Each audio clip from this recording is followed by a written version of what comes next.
Hi guys, ഒരു video സ്ഥലം അത്യാവശ്യമായിട്ട് വേണമായിരുന്നു. അപ്പം പിന്നെ ഞാൻ കരുതി എന്നാൽ പിന്നെ രേണുസുധീന്റെ കയ്യിൽ നിന്ന് ഒരു ടിക്കറ്റ് എടുക്കാം, 500 രൂപയല്ലേ ഉള്ളൂ, കിട്ടിയില്ലേന്ന് കരുതി ഒന്ന് ആ ഒരു ഇൻസ്റ്റാ പേജ് വരെ പോയി നോക്കി. പക്ഷെ ആട് കടന്നവർക്ക് പൂട പോലും ഇല്ല എന്ന് പറയുന്നത് പോലെ അവിടെ ലക്കി ഡ്രോ ആയിട്ട് ബന്ധപ്പെട്ട യാതൊരു തരത്തിലുള്ള വീഡിയോസും പ്രൊമോഷൻ വീഡിയോസും ഉണ്ടായിരുന്നില്ല. പകരം ഒരു മാപ്പ് ചോദിക്കൽ വീഡിയോ മാത്രം ഉണ്ടായിരുന്നു. സോഷ്യൽ മീഡിയയിൽ നോക്കിയാൽ തട്ടിപ്പിന് കൂട്ടുവന്നു, ലോട്ടറിയുടെ ഇതിന് അത് ഇതെന്നൊക്കെ പറഞ്ഞ ഭയങ്കര രേണുസുധി തട്ടിപ്പിന് കൂട്ടുവെന്ന് പരസ്യം പറഞ്ഞു എന്നൊക്കെ പറഞ്ഞു. പക്ഷെ ഞാൻ ഉള്ള കാര്യം പറയാം, അല്ലാതെ ഞങ്ങൾ ആർക്കും തട്ടിപ്പിനും കൂട്ടുവന്നിട്ടില്ല. അത് തട്ടിപ്പേ അല്ല. പിന്നെ ഇങ്ങനെ കുറച്ച് പ്രശ്നങ്ങളൊക്കെ നടക്കുന്നത് നമുക്ക് ഇതിന്റെ ഡീറ്റെയിൽ ഒന്നും അറിയില്ല.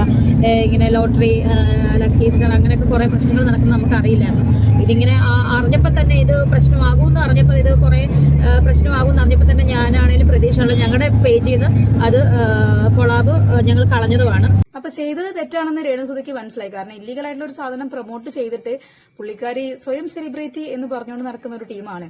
അപ്പം സ്വയം പ്രഖ്യാപിത സെലിബ്രിറ്റിക്ക് പറ്റിപ്പോയ ഒരു തെറ്റ്, അത് മാപ്പ് ചോദിക്കുന്നുണ്ട്. അത് കൊടുക്കേണ്ട ഉത്തരവാദിത്തം നമ്മൾ ഓരോ മലയാളികൾക്കും ഉണ്ട്. തെറ്റ് പറ്റിയ ക്ഷമിക്കണം, ഓക്കെ, സമ്മതിച്ചു. പക്ഷെ അവരെ കുറിച്ച് ഒരുപാട് വിമർശനങ്ങൾ നേരിടുന്ന സമയത്താണ് ഞാൻ ഞെട്ടിക്കുന്ന മറ്റൊരു സത്യം അറിയുന്നത്. ഞാൻ ഇതുവരെ പറയാത്തൊരു കാര്യമാണ്, പക്ഷെ അതെനിക്ക് പറഞ്ഞേ പറ്റുള്ളൂ. വൈഫിന് ഒരു മെന്റലി ഡിപ്രഷൻ ഉണ്ട് പുള്ളിക്കാരിക്ക്. അത് രണ്ടാമത്തെ കുഞ്ഞിന്റെ പ്രസവത്തിൽ സംഭവിച്ചു പോയാണ്. അപ്പൊ അത് ഓവറായിട്ടുള്ള ടെൻഷൻ പുള്ളിക്കാരിക്ക് പറ്റൂല. ഓക്കെ, അപ്പൊ നിങ്ങൾ കണ്ടല്ലോ, ഇത് നമ്മളെ സുധിച്ചേട്ടൻ തന്നെ സമൂഹങ്ങളോട് വിളിച്ചു പറയുന്ന ഒരു കാര്യമാണ്.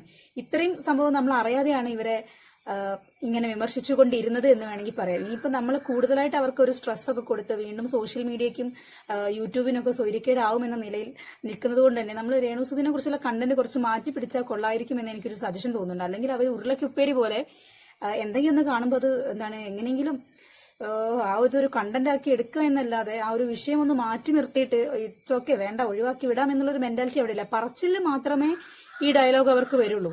എന്തോന്ന് പറഞ്ഞായിരുന്നല്ലോ ഇപ്പോഴത്തെ വിമർശനങ്ങളെല്ലാം പൂമാല എഴുക്കിയിട്ട് കൊണ്ടു നടക്കുന്നു, അങ്ങനെ ഏതാണ്ടോ പറഞ്ഞായിരുന്നു, ഒന്ന് കേട്ടോക്ക.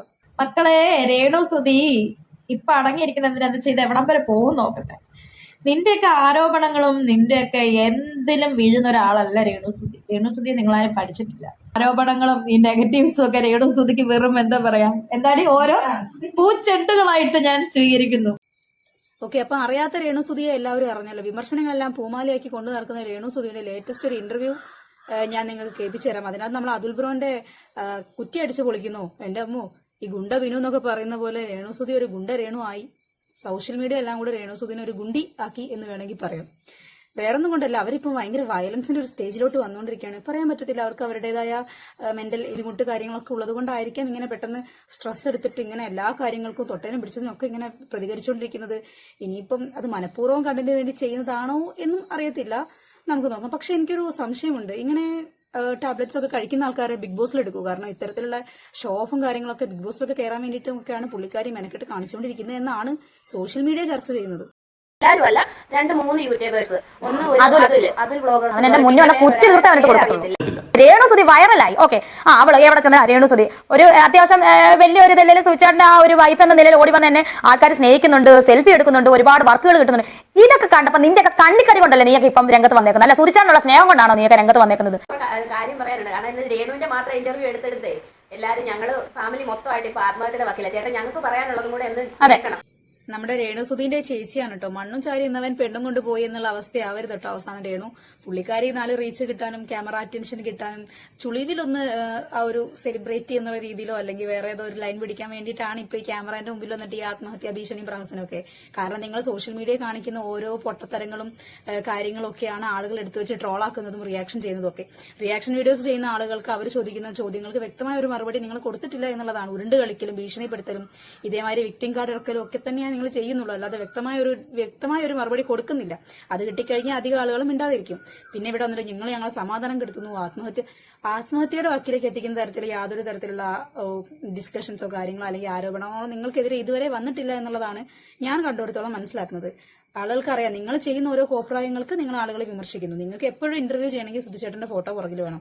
എന്ത് പറയുകയാണെങ്കിലും രേണുസുധി, അതായത് ഇപ്പോഴത്തെ ഒരു മണ്ണിനടിയിൽ എന്ന് പറയുന്ന ഒരു സംഭവം കൂടെ പറഞ്ഞിട്ടുണ്ടായിരുന്നു. ഒരാൾ മരിച്ചു കഴിഞ്ഞാൽ അവർ മണ്ണിനടിയിലാണ് കിടക്കുന്നത് എന്ന് എല്ലാവർക്കും അറിയാം.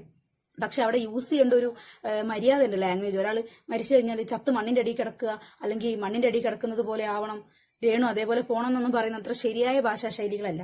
അങ്ങനെയാണെങ്കിൽ എന്നാൽ പിന്നെ ഫ്ലെക്സ് അടിക്കുന്ന ആളുകൾക്ക് പരേതനായി എന്ന് പറയുന്നതിന് പകരം ഇന്ന ആള് ചത്തുപോയി എന്ന് എഴുതി വെച്ചാൽ പോരെ. അപ്പൊ അവിടെ അതിന്റേതായ ഉപയോഗിക്കേണ്ട വാക്കുകൾക്ക് ചില റെസ്പെക്ട് ഒക്കെ ഉണ്ട്. ഇങ്ങനെ എന്താണ് അന്തും ഒന്നും ബോധവും ഇല്ലാണ്ട് സൊസൈറ്റിയിൽ ഇറങ്ങി നിങ്ങൾ ഓരോ വിഡ്ഢിത്തരം കാണിച്ചു വെക്കുന്നത് കൊണ്ടാണ് നിങ്ങൾക്കെതിരെ ആളുകളെ വിമർശിക്കുന്നത്. അപ്പൊ നിങ്ങൾ എന്ത് ചെയ്യുക, നിങ്ങളുടെ പൊട്ടത്തരങ്ങളും വിഡ്ഢിത്തരങ്ങളൊക്കെ കുറച്ചുകൂടെ പക്വതയോടെ എന്താണ് ഡീൽ ചെയ്യാൻ ശ്രമിച്ചു കഴിഞ്ഞാൽ തന്നെ നിങ്ങൾക്കെതിരെ ട്രോളും വിമർശനങ്ങളൊക്കെ പോകും. പക്ഷെ നിങ്ങളത് ചിന്തിച്ച് ചെയ്യുന്നില്ല. നിങ്ങൾക്ക് എങ്ങനെയെങ്കിലും ഒന്ന് 24 മണിക്കൂർ സോഷ്യൽ മീഡിയയിൽ ഒന്ന് ഇങ്ങനെ തിളങ്ങി നിന്നാൽ മതി. ഒന്നെങ്കിൽ ഇന്റർവ്യൂ ആയിട്ടോ അല്ലെങ്കിൽ ആൽബം ആയിട്ടോ ഫോട്ടോഷൂട്ടായിട്ടോ വിവാദങ്ങളായിട്ടോ ഒക്കെ ഇങ്ങനെ തിളങ്ങി നിന്നാൽ മാത്രം മതി എന്നുള്ളൊരു മെന്റാലിറ്റി ഉള്ളതുകൊണ്ടാണ് ഇങ്ങനത്തെ കെണികളിൽ ചെന്ന് ചാടുന്നത്. അപ്പൊ ഒന്ന് സ്വയം പരിശോധിച്ച് നോക്കുക എന്താണ് ഞങ്ങളുടെ ഭാഗത്തെ തെറ്റുകൾ. അല്ലാണ്ട് ഇങ്ങനെ വിക്ടിം കാർഡ് ഇറക്കിയിട്ട് ഞങ്ങളൊന്നും പറയരുത് എന്നൊക്കെ പറയാനാണെങ്കിൽ അത് കുറച്ച് ബുദ്ധിമുട്ടാണ്. നിങ്ങൾക്കെതിരെ ആരോപണങ്ങൾ എന്ന് പറയാൻ ആത്മഹത്യയുടെ വാക്കിലേക്ക് എത്തിക്കുന്ന ആരോപണങ്ങൾ ഇന്നേ വരെ ആരും ഉന്നയിച്ച് കണ്ടിട്ടില്ല. അങ്ങനെയാണെങ്കിൽ ഇതിന്റെ മുമ്പുള്ള ആളുകളൊക്കെ എന്തോരം പേര് ഈ തൂങ്ങിച്ചാവേണ്ട അവസ്ഥയിലെത്തണം.